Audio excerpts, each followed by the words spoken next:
For thousands of years, the Euphrates River has carried secrets, warnings whispered through prophecy, carved into ancient stone, and preserved in scripture. But today, those secrets are no longer buried. As the river continues to dry at an unprecedented rate, what once lay hidden beneath its waters is now being revealed. Deep underground chambers, strange symbols, and unexplainable phenomena are emerging one after another. Witnesses report terrifying sounds, shadowy figures, and movements beneath the earth that cannot be explained by science alone. Some believe this is more than coincidence, because in the book of Revelation, the Euphrates is not just a river, it is a boundary. And when that boundary breaks, prophecy says something will be released. The question is no longer if something is happening, but what has already begun. Before we continue, take a moment to like this video, subscribe, and stay with us, because what you're about to see may change how you understand the signs unfolding right now. The Euphrates has been shrinking for years, slowly, quietly, almost unnoticed by the world. But then, something changed. Entire sections of the river began to disappear at once, not just lowering, but pulling back, as if something beneath it was being uncovered. Where water once flowed, cracked earth appeared, and beneath that, darkness. A newly exposed opening along the riverbank led into a cave system no one had seen before. It wasn't formed like a typical natural cave. The entrance was narrow, but inside, the space expanded into a long tunnel, its walls marked with symbols that did not match any known language or recorded civilization. The carvings were deliberate, repeating in patterns, etched deep into the stone as if they were meant to last. The deeper investigators went, the more unsettling it became. The tunnel did not end in open space. It led to something structured. 4 separate chambers, each one carved directly into the rock, spaced apart with precision. They were not rooms meant for living. There were no signs of habitation, no tools, no markings of daily life. Instead, each chamber resembled something far more specific: confinement, narrow entrances, enclosed interiors, no windows, no escape. And then there were the walls. Along the interior surfaces, researchers identified ancient inscriptions carved deep into the stone. The markings resembled seal-like symbols complex, interlocking patterns that encircled the chambers as if they were meant to bind or contain something. Not decorative, not random, but deliberate. As though the walls themselves had been inscribed as a kind of ancient seal, placed there to keep whatever was inside from ever escaping. Not decoration, not architecture. Containment. What made it more disturbing was the uniformity. All 4 chambers shared the same structure, the same markings, the same sense of purpose. This was not random, it was intentional, designed, planned. The question quickly shifted from "what is this?" to "what was it built to hold?" Because nothing about this site suggested storage, burial, or shelter. Every detail pointed toward restriction, toward holding something powerful, something that was never meant to be released. And then came the connection that many could not ignore. In the book of Revelation, chapter 9, verse 14, there is a passage that speaks of 4 beings bound at the great river Euphrates. Not hidden, not lost, bound, waiting for a moment appointed in time. The similarity was impossible to dismiss. 4 chambers, 4 confinements, beneath the Euphrates. No one has confirmed what these structures truly are. Science has not reached a conclusion. Archaeology has only begun its analysis. But the pattern is there, and once seen, it is difficult to ignore. Because if these chambers were built to contain something, then another question follows. What happens when they are no longer sealed? If you're still watching, comment below. Do you think these chambers are just ancient structures, or something far more significant? As the chambers beneath the Euphrates raised questions about what may have been sealed for centuries, something began appearing above ground. Witnesses reported a tall figure standing near the riverbanks, fully covered in a long robe. The face was never visible. No skin, no features, only a hidden form. But unlike earlier vague sightings, one detail was immediately clear. The wings were visible from the start. Large, extending from behind the figure, partially spread yet still, not moving, not flapping, just present. Some described them as faintly glowing. Others said they appeared dark against the sky. But every report agreed, this was not a human figure. The movement only deepened the mystery. There were no footsteps, no sound. The figure seemed to glide across the ground, unaffected by mud, stone, or uneven terrain. It left no trace behind. And wherever it appeared, the atmosphere changed quiet, heavy, as if something unseen was pressing down on the space around it. Multiple witnesses from different locations described the same scene. In Scripture, angels are often described as appearing in human-like form, yet carrying features that set them apart. Hebrews 13:2 states, "Do not forget to show hospitality to strangers, for by so doing some have entertained angels without knowing it. Their appearance is not always fully revealed, but their presence is unmistakable." At the same time, the Bible also speaks of fallen angels, beings once part of heaven, now restrained and awaiting release. Revelation 9:14 describes 4 angels bound at the Euphrates River, held until the moment they are released. And now, something with wings is being seen at that very place. Adding to this, witnesses have reported unusual cloud formations above the river. Several images show clouds forming shapes that resemble winged figures stretching across the sky, echoing what is being seen below. Some appear bright, almost radiant. Others cast darker, heavier outlines. In Psalm 104:3, it is written that God makes the clouds his chariot. Throughout Scripture, clouds are often connected to divine presence, moments where heaven and earth intersect. So, when a winged figure appears on the ground and the sky reflects similar forms, the question becomes unavoidable. Is this a sign of something heavenly or something that was once bound? No scientific explanation has confirmed these sightings. No official source has identified the figure. But the pattern is consistent, and it is happening at the same time the river is revealing what was hidden beneath. If you're following this, take a moment to like and subscribe and stay with us, because each detail is leading somewhere. It started with a shape breaking the surface. Not a splash, not a fish. Something rose slowly from the shallow edges of the Euphrates, just enough to be seen, but not enough to be understood. Then it stayed. Witnesses standing near the riverbanks described figures emerging halfway out of the water. The upper body looked human, head, shoulders, arms. But below that, the form changed. Instead of legs, there was a long, tail-like extension moving with the current, yet not controlled by it. These figures did not behave like animals. They did not panic or flee. Instead, they remained still, turning slightly, as if aware of being watched. Some witnesses described brief moments where the figures seemed to look directly at them. Then, without sound, they slipped back beneath the surface. No splash, no ripple strong enough to track. Gone. Multiple reports followed the same pattern. Always near shallow water, always partially visible. Always at dusk or low light, and always leaving the same impression. This does not belong here. Descriptions remained consistent across different locations. Some said the skin appeared pale under fading light. Others described darker forms, blending into the water. But what stood out was not the appearance, it was the presence. Silent, controlled, intentional. This is where the question becomes unavoidable. What exactly is being seen? There is no verified footage, no physical sample, no confirmed scientific explanation. But the consistency of witness accounts is what keeps the phenomenon from being dismissed, and the form itself raises deeper implications. Because this is not a known species, not a common mutation, not something easily explained by environmental change.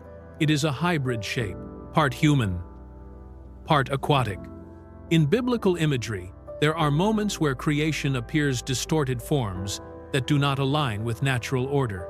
Whether symbolic or literal, these descriptions often point to disruption, to boundaries being crossed, to something existing outside what was originally defined. Not a wave, not a current.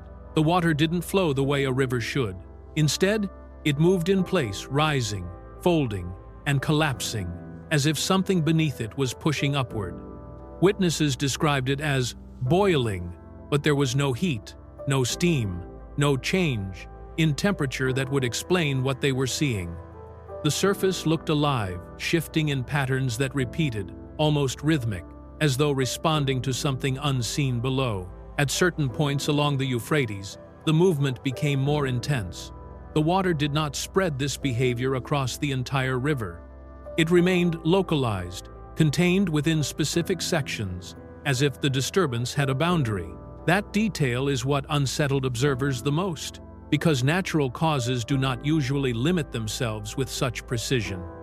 There were no storms, no strong winds, no geological activity recorded in the area that could account for this kind of motion. The riverbed had already begun to crack and recede, exposing sections that had not been seen for generations. But instead of becoming still, parts of the water became more active, almost reactive. Some described it as if the river was responding. Not randomly, not chaotically, but deliberately. The motion would intensify, then slow, then return again, forming a cycle that repeated without a clear trigger. It did not behave like a current being driven by gravity. It behaved like something being influenced from beneath, and that is where interpretation begins to shift. In Scripture, water is often more than just a physical element. There are moments where it reacts, where it separates, where it moves in response to a presence rather than a force.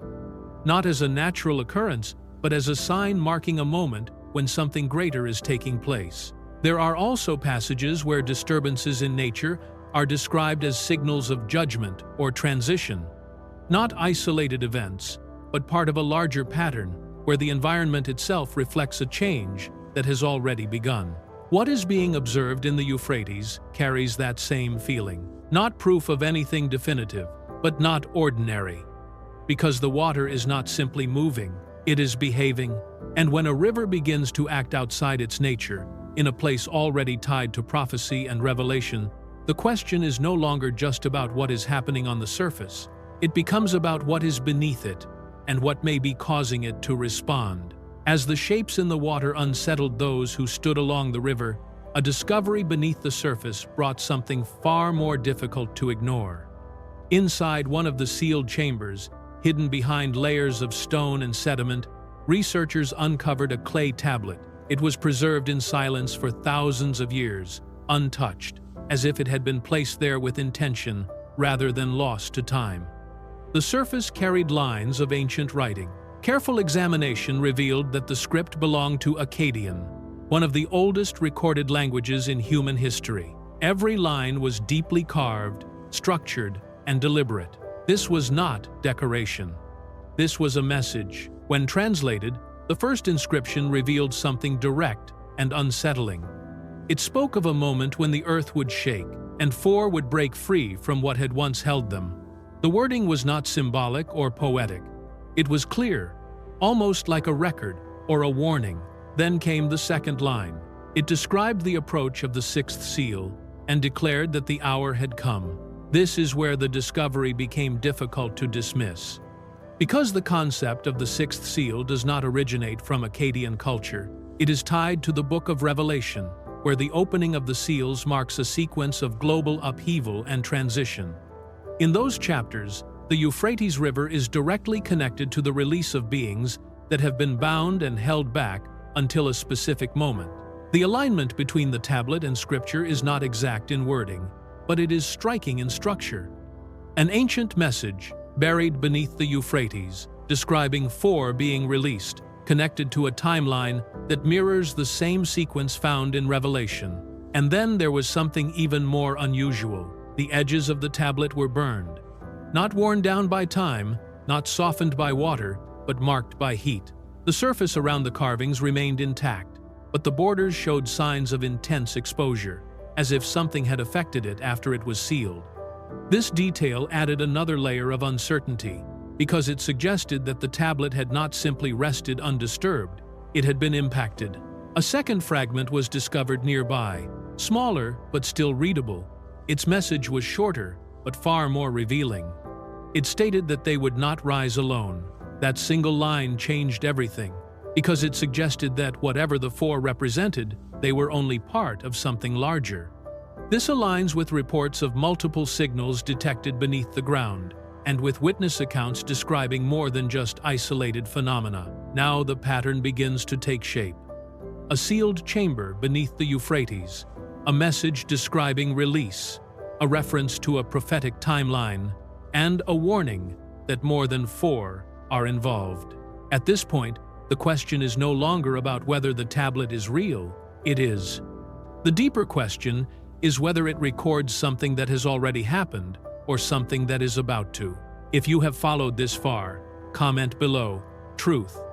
Because if this message was placed here thousands of years ago, waiting to be uncovered at the moment the river recedes, then it may not be history being revealed. It may be a warning being fulfilled. What was uncovered in the chambers did not remain isolated for long. As researchers expanded their investigation beyond the visible structures, they began deploying sensors along the newly exposed sections of the Euphrates. The goal was simple at first: measure ground stability, detect movement, and understand what lay beneath the surface. Initial readings picked up multiple signals beneath the cracked riverbed. At first, they were dismissed as natural shifts, subsurface water flow, minor geological activity, or collapsing sediment. But as the sensors continued recording, a pattern began to form. There were too many signals. Further analysis confirmed what investigators did not expect to find. Not one or two, not even 40. And when combined with the 4 central points aligned with the chambers, the total number reached 44 distinct sources of movement. This was not random noise, it was organized. The signals did not move independently. They shifted in coordination, as if responding to the same timing or following the same unseen structure. At certain intervals, multiple signals activated simultaneously, then slowed, then stopped, creating a rhythm that did not resemble natural geological behavior. It resembled control. Thermal imaging was brought in to confirm whether these readings could be visualized. The results only deepened the uncertainty. Cameras began capturing faint, shadow-like forms beneath the surface and near the edges of the riverbank. They were not clearly defined, but they were consistent moving shapes that appeared and disappeared without leaving a trace. Not heat signatures in the traditional sense, more like absences, distortions. As night fell, witness reports began to align with the data. People living near the river described seeing tall figures appearing at dusk. They did not move quickly. They did not interact. They simply stood or passed silently along the edges of the water before vanishing into darkness. The descriptions varied slightly, but the height was always emphasized. Taller than an average person, thin, still. And then there was the atmosphere. Several witnesses reported a sudden change in air pressure when these figures appeared. Not wind, not temperature, but a heaviness, something pressing down, making breathing feel slightly restricted, as if the space itself had shifted. Animals responded first. Livestock refused to approach the river after sunset. Even those that had been raised near the water began pulling away, resisting movement toward the banks. Dogs barked at empty space. Birds avoided the area entirely during certain hours of the night. Then came the fog. Not widespread, not natural in its behavior, it formed only in specific areas directly above the locations where sensors detected movement. It did not drift like normal mist. It settled, dense and contained, as if marking the exact points beneath which something was present. The combination of these observations created a pattern that could not be easily dismissed. Multiple signals beneath the ground, movement that appears coordinated, visual distortions captured on thermal imaging, physical presence reported by witnesses, environmental reactions from animals, localized atmospheric changes. Each element alone might have an explanation, but together they form something else. Not chaos, structure. And if there are 44 distinct sources beneath the Euphrates, moving in synchronization, responding in patterns that do not match natural systems, then the question is no longer whether something is there. It becomes what kind of system is operating beneath the surface and how long it has been waiting to move. No warning, no transition. One moment the sky was clear, the sun fully visible. Then a shadow began to move across it fast, deliberate, unnatural. This was not a cloud. This was not a storm. Within seconds, the light collapsed. The brightness of midday turned into a dim, heavy twilight. The sun was completely covered, as if something had passed directly in front of it, but no eclipse was recorded anywhere on Earth at that time, and the darkness remained. Exactly 7 minutes. During those 7 minutes, everything changed. The temperature dropped sharply. People felt it immediately, as if the air itself had been pulled away. Birds that had been flying disappeared. Insects fell silent. The constant sound of life stopped all at once. Witnesses described a stillness that felt unnatural, like the world had paused. But what made this moment even more disturbing was not just the darkness, it was the shape within it. Several witnesses reported that the shadow stretched across the sky in a form that resembled wings, not clearly defined, but unmistakable, wide, extended, covering the sky in a way no natural formation could. And inside that darkness, something else appeared. 3 figures, faint, glowing, suspended. They did not move. They did not change position. They simply remained within the shadow, visible just enough for witnesses to describe them, but not enough to identify what they were. No sound came from above. No explanation followed. After exactly 7 minutes, the shadow lifted. Light returned. Temperature normalized. Birds and insects resumed movement. But the moment did not pass unnoticed. Because what happened aligns with something written long before. In Matthew 24-29, it is said, "Immediately after the tribulation of those days shall the sun be darkened, and the moon shall not give her light." And in Joel 2:31, "The sun shall be turned into darkness, before the great and terrible day of the Lord come." These are not descriptions of gradual change. They are sudden, complete, interrupting everything at once. That is exactly what witnesses experienced. Some argue it could be an unknown atmospheric phenomenon. Others suggest an unexplained environmental event. But neither explanation accounts for the precision, the duration, or the consistent reports of form within the darkness. 7 minutes. Not approximate, not estimated, exact. That detail alone suggests something controlled, not accidental. If the sky can shift without warning, if light can be removed in the middle of the day, then this is no longer just about observation. It becomes a question of meaning, because this was not just darkness. It was a moment that stopped everything and pointed upward.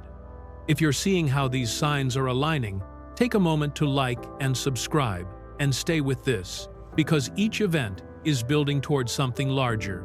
And if the sun itself can be darkened without explanation, then the question remains: what caused it? And what comes next? After sunset, the river changes.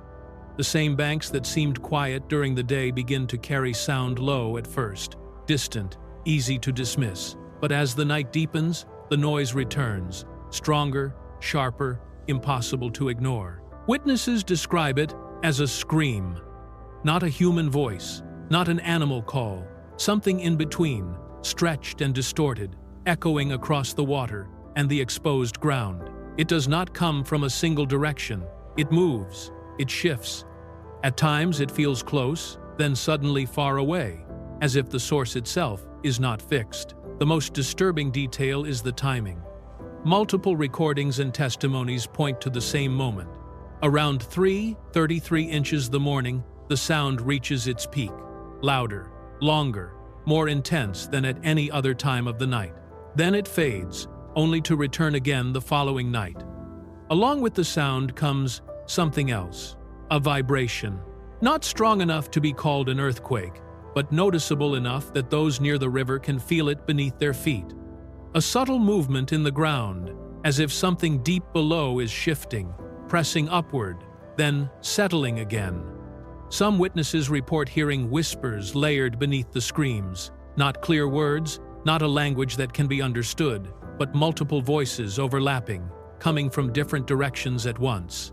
It creates the sense that the sound is not random, but structured in a way the human ear cannot fully process. And then there are the sightings. White figures, seen moving across the surface of the water at night where the river has become shallow. They appear human in shape, glowing faintly, visible just enough to be recognized, but never clearly defined. Their movement is slow, controlled, almost effortless.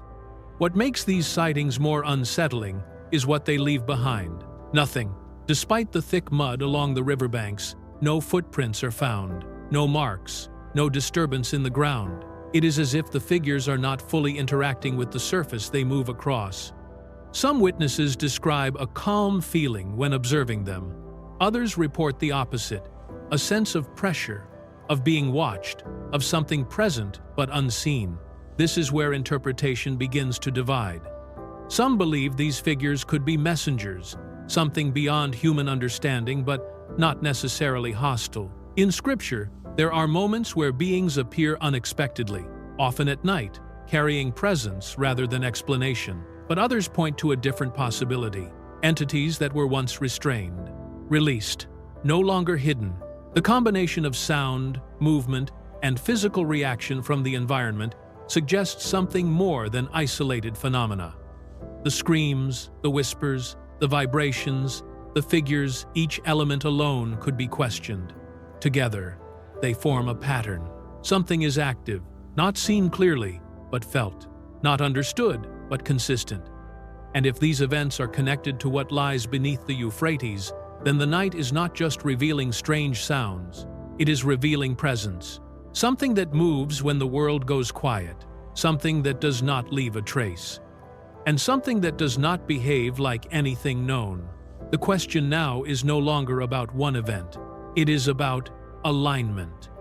The Euphrates River is drying, just as described in Revelation 16, where the river is prepared for something that follows. Beneath that same river, structures resembling confinement chambers have been uncovered, echoing Revelation chapter 9, which speaks of beings bound and held until a specific moment.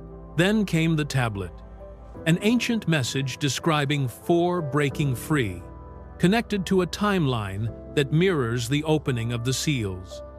Not as a distant idea, but as something approaching, something already in motion. And beyond the physical discoveries, the signs have continued to increase. Sounds that cannot be traced, movements detected beneath the ground, figures seen at the edge of visibility, creatures rising from the water, darkness falling in the middle of the day. Each of these could be explained individually: environmental change, geological activity, optical illusion, human perception under stress.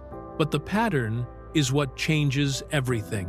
These are not isolated events happening at random times. They are occurring together, in the same place, within the same window. That is what Scripture describes. Not a single sign, but many appearing at once. Not to create fear, but to signal a shift. A moment when the natural world and something beyond it begin to overlap in ways that cannot be easily separated. So the question becomes unavoidable. Are these events simply the result of natural causes aligning by chance? Or are they the early stages of something that was written long before something now beginning to unfold? There is no confirmed proof, no single piece of evidence that forces a conclusion. But there is convergence, and convergence creates weight. Because when multiple signals point in the same direction, ignoring them becomes a decision in itself. This is not about declaring certainty. It is about recognizing a moment where the world appears to be changing in ways that are both visible and unseen. A moment where ancient texts, environmental shifts, and unexplained phenomena begin to reflect the same structure. Not proof, but a warning. Not an ending, but a transition. And in moments like this, the most important question is not what is happening around us. It is how we respond to it. Do we dismiss it as coincidence? Or do we pause long enough to consider that something deeper may be unfolding? Because if the Euphrates is revealing what was once hidden, what was once sealed, what was once restrained, then the timeline described in Scripture may not be distant. It may already be in motion. If this made you think, take a moment to like this video, comment what you believe is really happening, and subscribe so you don't miss what comes next. And thank you for staying until the end, because sometimes recognizing the signs is the first step to understanding them.